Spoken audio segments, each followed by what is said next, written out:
कम दोस्तों रंधावा व्लॉग में खुश आमदीद। दोस्तों अज तुहानूं दिखालदे हैं कंक्रीट दियां तैयार छत्तां मुकम्मल तैयारी विखालदे हैं कित्थों लैके ते कित्थों तक उहदा प्रोसीजर हुंदा मुकम्मल। ते आ देखो आ सरिया कट्टिया जांदा वा, आ इस तरह जाल तैयार किया जांदा वा। ते आ देखो जाल तैयार करन तो बाद अगे तुहानूं हुण भराई हुंदी दिखालदे हैं। आ देखो आ सरिये दे जाल बना रखे ने।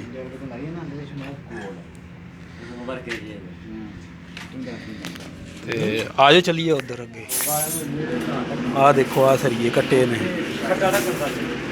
ते आ प्लास्टिक के ढक्कन जे भी विच इस्तेमाल हुंदे ने छत दे सलेटां दे विच।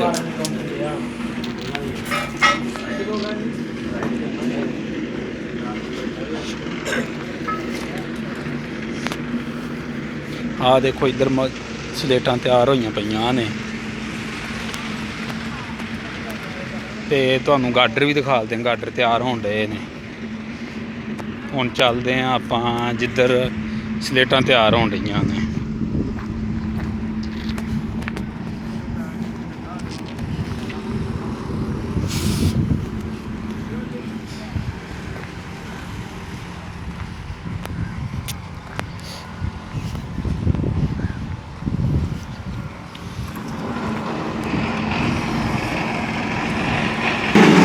आ देखो जी सिमरन बजरी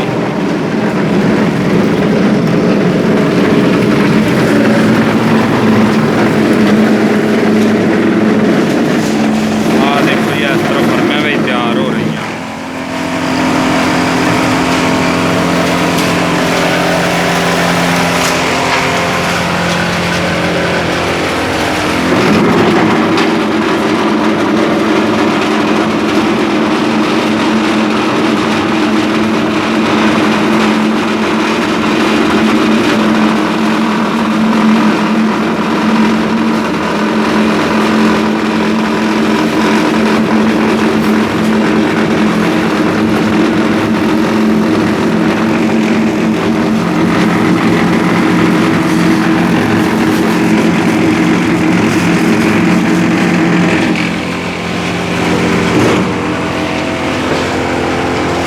आ सच्चे विच पै गईयां स्लेपां।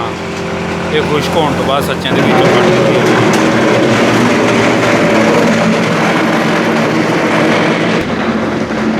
ते हुण तुहानूं दिखालदे हैं गाडर किस तरह बनदा वा। सिमरन दा जिहड़ा गाडर तैयार होए ने ते आ देखो अगे नज़र आ रहेगा तो तुहानूं जिहड़ा तार दा जाल बज्झा वा ये गाडर वास्ते गाडर तैयार होने।